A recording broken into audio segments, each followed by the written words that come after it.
One of the most exciting scientific findings of the past half-century has been the discovery of widespread trophic cascades.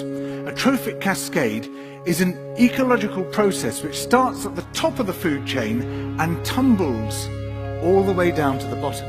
And the classic example is what happened in the Yellowstone National Park in the United States when wolves were reintroduced in 1995. Now, we all know that wolves kill various species of animals, but perhaps we're slightly less aware that they give life to many others. Before the wolves turned up, they'd been absent for 70 years. That the numbers of deer, because there was nothing to hunt them, had built up and built up in the Yellowstone Park, and despite efforts by humans to control them, they'd managed to reduce much of the vegetation there to almost nothing. They'd just grazed it away. But as soon as the wolves arrived, even though they were few in number, they started to have the most remarkable effects. First, of course, they killed some of the deer, but that wasn't the major thing. Much more significantly, they radically changed the behavior of the deer. The deer started avoiding certain parts of the park, the places where they could be trapped most easily, particularly the valleys and the gorges. And immediately those places started to regenerate. In some areas, the height of the trees quintupled in just 6 years. Bare valley sides quickly became forests of aspen and willow and cottonwood. And as soon as that happened, the birds started moving in. The number of songbirds, of migratory birds, started to increase greatly. The number of beavers started to increase because beavers like to eat the trees. And beavers, like wolves, are ecosystem engineers. They create niches for other species.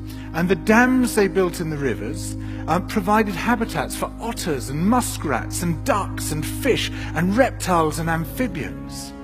The wolves killed coyotes, and as a result of that, the number of rabbits and mice began to rise, which meant more hawks, more weasels, more foxes, more badgers. Ravens and bald eagles came down to feed on the carrion that the wolves had left. Bears fed on it too, and their population began to rise as well, partly also because there were more berries growing on the regenerating shrubs. And the bears reinforced the impact of the wolves by killing some of the calves of the deer. But here's where it gets really interesting. The wolves changed the behavior of the rivers. They began to meander less. There was less erosion, the channels narrowed, more pools formed, more riffle sections, all of which were great for wildlife habitats. The rivers changed in response to the wolves. And the reason was that the regenerating forests stabilized the banks so that they collapsed less often, so that the rivers became more fixed in their course. Similarly, by driving the deer out of some places and the vegetation recovering on the valley sides, there was a soil erosion because the vegetation stabilized that as well.